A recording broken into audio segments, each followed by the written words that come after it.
about data and fantastic modern technology and innovation. And now I've just got to keep my fingers crossed that the Zoom call works and connects up together with Chloe Smith, one of our local MPs. Chloe, I think we can see you on the screen. Can you hear us? Yes, I can. Hi, can you hear me? Super. Well, thank you very much for joining us today. I'm going to hand you over now to the rest of the room for you to have a quick chat with them, and then we'll do some questions after, if that's okay. Great. Fantastic. Well, thank you very much for the introduction and for the invitation to join you today. I'm really, really pleased to do so. I'm only sorry that I can't be there in person, but I can sense from what I was just overhearing what a positive event it is.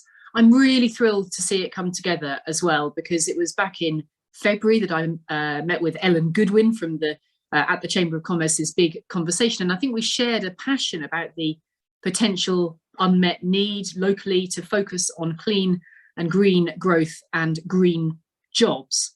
And it's that I just wanted to add a short perspective on today, just to contribute to the discussions. I think the term green jobs can be interpreted as a wide topic, but for me, I'm very interested in a practical stance where we can be encouraging inward investment to Norwich, to Norfolk, to East Anglia, and to ensure that the transition to greener industry both preserves and creates opportunities. As you will have discussed already many times this morning, green jobs are roles that contribute to preserving or restoring the environment. You could be working in a traditional sector such as manufacturing or construction, or in a new emerging green industry such as renewable energy.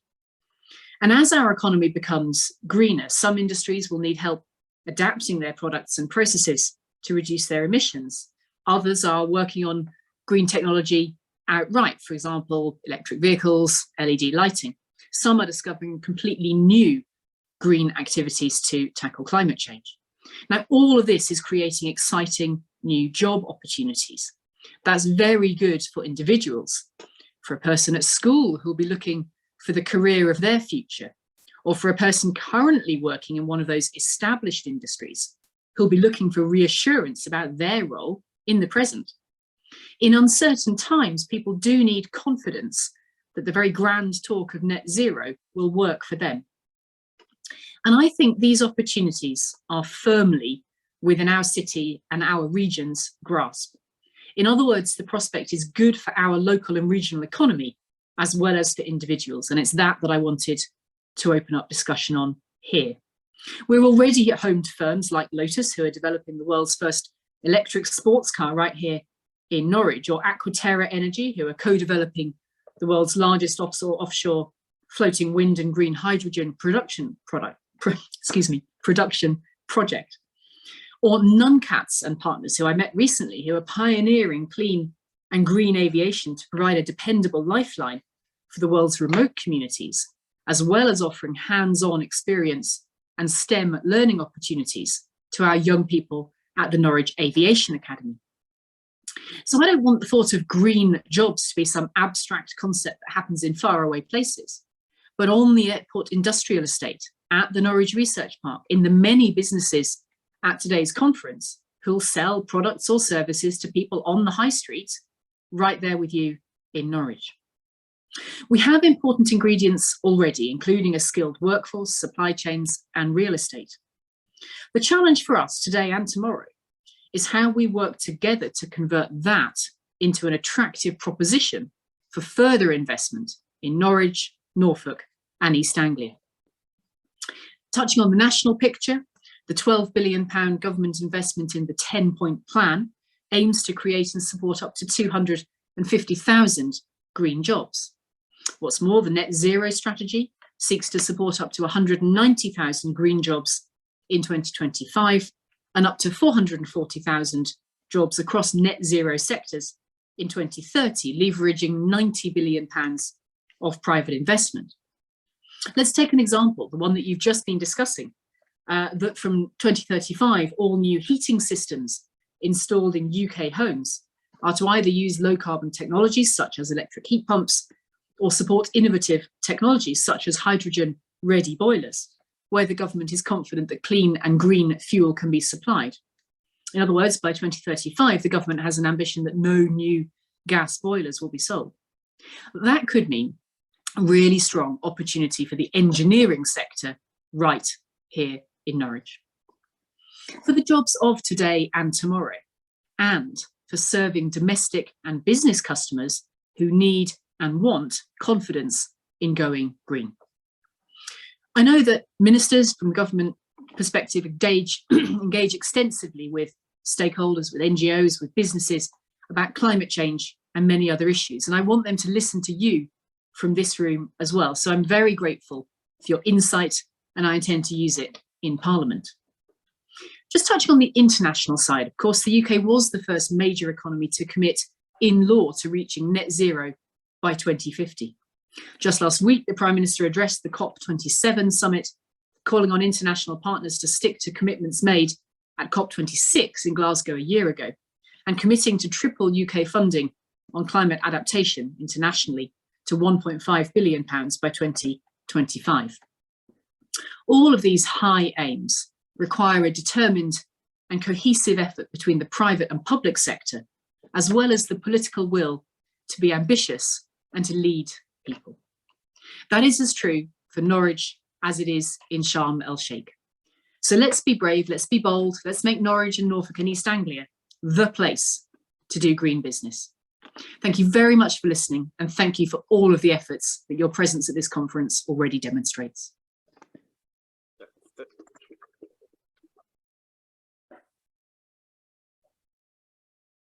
Thank you, Chloe. Can I open up to the floor if we've got any questions? I've finally achieved it, Pete. I've stunned everyone into silence and no one wants to ask. While everybody's thinking about this, I just wondered if you had any thoughts on the announcements that will happen this week by the Chancellor, and whether that will have any impact on our ability to reduce our carbon footprint over time as a nation. If you haven't frozen, Chloe, did you hear that? I'm sorry, I didn't. No, okay. I just wondered if you had any views or opinions on what the announcements that might be made later this week by the Chancellor, and whether that would hold up some of the things that we obviously as a room want to achieve. Yes, I mean, I think there's, I think there'll be many eyes on that autumn statement. Of course there will be, because actually fiscal and financial and economic stability is a precursor, of course, actually to being able to achieve any of what we might set out at this conference or in associated discussions, and also is a precursor to being able to provide that international leadership that I was just touching on. So I know the Chancellor has already been very open about the fact that there's tough decisions there to be made. I think that's correct. I also think that is unfortunately somewhat to be expected because of the global situation. You know, the war in Ukraine, Putin's invasion of Ukraine, you know, is a driving force behind commodity prices, energy prices, amongst those, and therefore on inflation for consumers and for businesses. That is true around the world. We are not alone in having to deal with that. And indeed, you know, broadly, the same point is true on interest rates. You know, we are not the only developed economy that is having to confront that. So the Chancellor and the Prime Minister, I think, have been very clear that their number one enemy, if you like, for Thursday's statement is inflation. And I think that the tough decisions they will be presenting in order to be able to secure that will, I hope, create the kind of foundation of sustainability in the finances that would mean that we can progress the goals we're all talking about. Thank you. Any further questions? Well, thank you. Just following on from that idea, I've listened to some really inspiring talks from businesses today, and one of the messages all the way through it is not just that it's good for the planet or that it's good for moral values or something, but it's actually necessary as a business activity. It makes you successful. And to hear you just say, we might have to make sure we've got a stable economy before we can take green actions, makes me personally feel a little bit uncomfortable, because I've just heard everybody saying, we've got to do it and it makes business sense. Okay, fair point. Although to be fair, the host just asked me only about the public sector finances aspect of it. So rather narrowly, that's what that comment was about. As I said in my remarks beforehand, though, what's needed here is a public and private partnership. So I think you're absolutely correct that the issues were under discussion do make really good business sense. And also actually consumer sense as well, customer sense, which of course is part of the overall picture of business sense. And the argument I'm proposing overall is that actually I want Norwich and East Anglia to grasp that so strongly that in fact we become a leading proponent of green jobs because it makes business sense. I do think, nonetheless, that it is also important, additional to that, that we have, of course, a sustainable economy. Naturally, you wouldn't argue for the opposite. Cool. Thank you, Peter. Chloe, I fully understand the predicament and the challenges that government faces, but there are a couple of opportunities we have in construction right now, which we could implement sooner. The new Future Homes and Building Standard will much improve the performance of buildings, and Part Z and eminent building regs would much reduce the carbon footprint, the embodied carbon footprint of buildings. I wonder what's holding us back from progressing those initiatives. And I do have a second question, which is about whether or not you've thought about going into the jungle following Matt Hancock's success. But I'll let you do them one at a time, Chloe. The answer to the second question is much quicker and easier, which is not on your life. You wouldn't you wouldn't find me doing those things. But the answer to your first question is obviously a bit more serious, which is that you do raise very good points, and I know that you in particular have been working on this for some time, and indeed there are many partners in the room who are part of that effort as well. What I'd like to do, Saul, with your permission, is take the points you've made today and absorb some of the detail that have been made in other sessions, points that have been made in other sessions, and then I can raise that afresh with ministers, because as always in politics, as in business, you know, there is simply a sort of prioritization of what you can achieve when, and so I think what we want to be posing is the argument for the greatest, the most efficient use of resources legislatively as well as fiscally to be able to achieve these goals. Thank you. Chris. Chloe, hi, it's Chris Starkey here. Totally recognise the need for inflation, to get inflation under control, for fiscal constraints and so on. One of the things that I know our colleagues from the FSB, CBI, IOD and so on have all been calling for is you can't just pause the economy and so on. You need to also have some measures to encourage investment. And I'm hoping, you know, that certainly was part of the previous administration's plan for growth and so on. So I'm hoping that you will be making the case to government, rather than within government, but to governments, that there still needs to be incentives for business investment, because we still have significant underinvestment by business, significant amounts of cash actually on balance sheets, particularly around R&D. And I know our mutual friend, Mr. Freeman, is very much of the opinion that we need private sector investment in R&D in order to meet our targets and so on. So I'm hoping that there will be, as part of Thursday's measured approach, still some measures to incentivise business growth and investment. You make a very good point, Chris, and I'm sure it's one that's echoed by all of the business members of your organisation and wider beyond this room.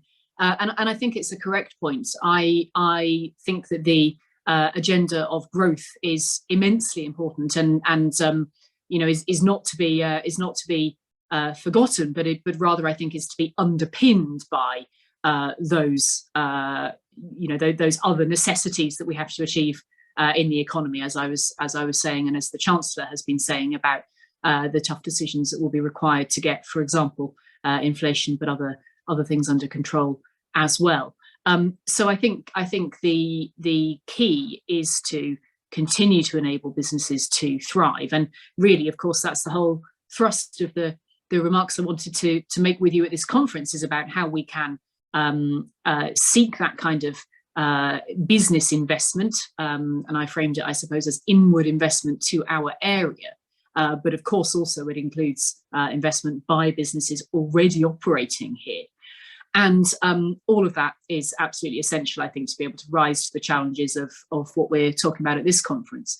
I would throw in another that I think deserves attention, which is the skills agenda.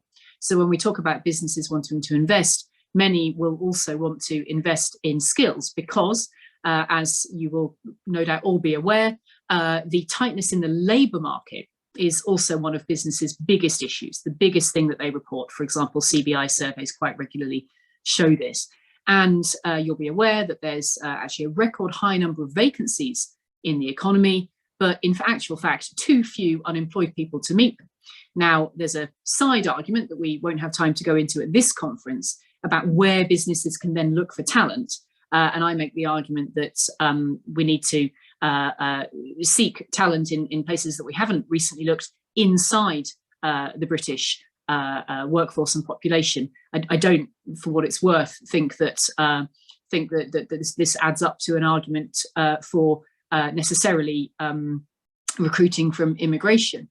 But the point is this: businesses recognise that need to invest in skills in order to invest in their workforce in order to be able to grow, which I think is an important part of the question you asked, Chris.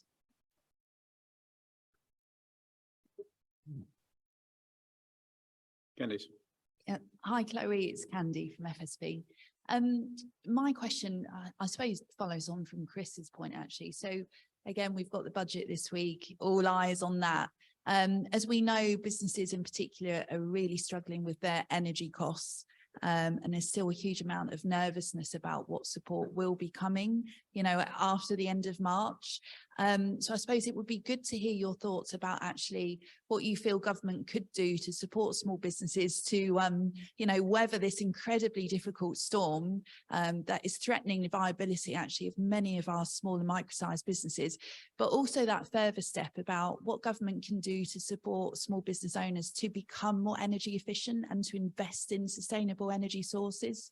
So a lot of the conversations today, there's been some innovative and fantastic ideas, but for many small businesses, becoming more sustainable is simply unaffordable. So one of the key measures that actually FSB has put forward to government is something called a Help to Green voucher, worth about £5,000. It will support our small businesses on that journey to becoming more sustainable.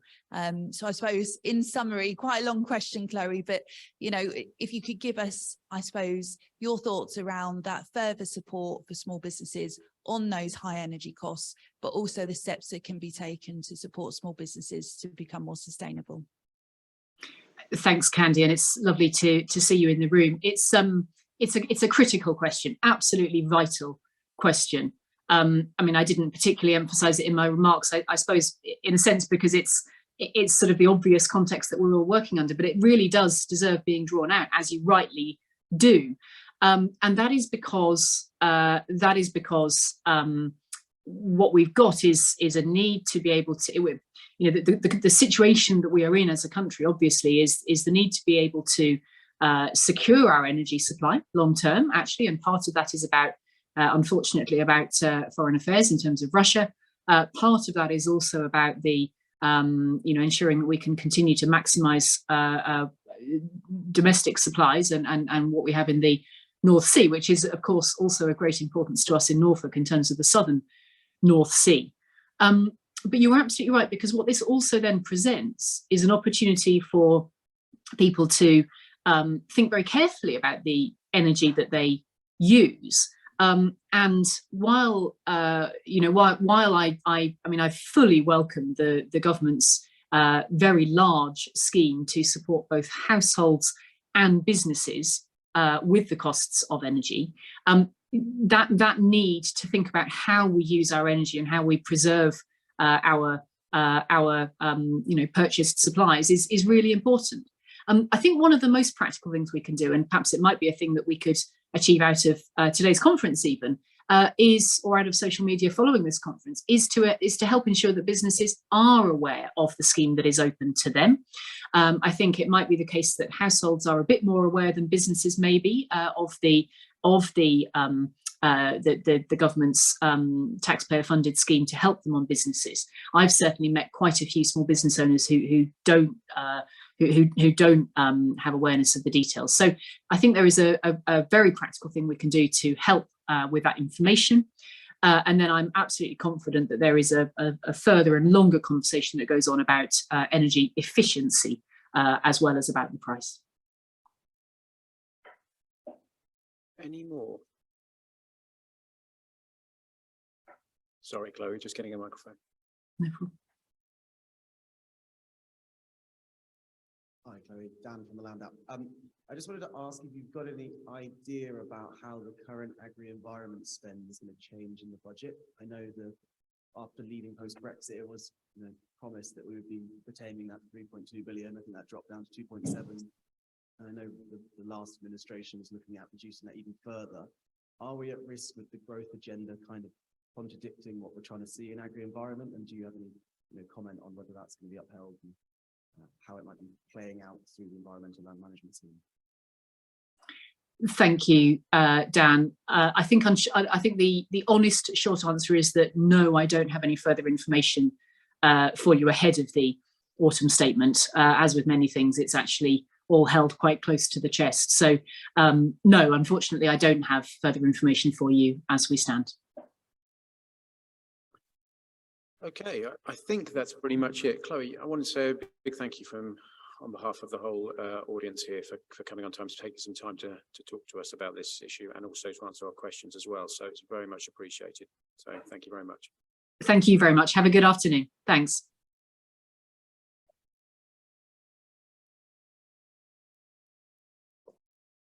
Right, I'm going to invite CJ Green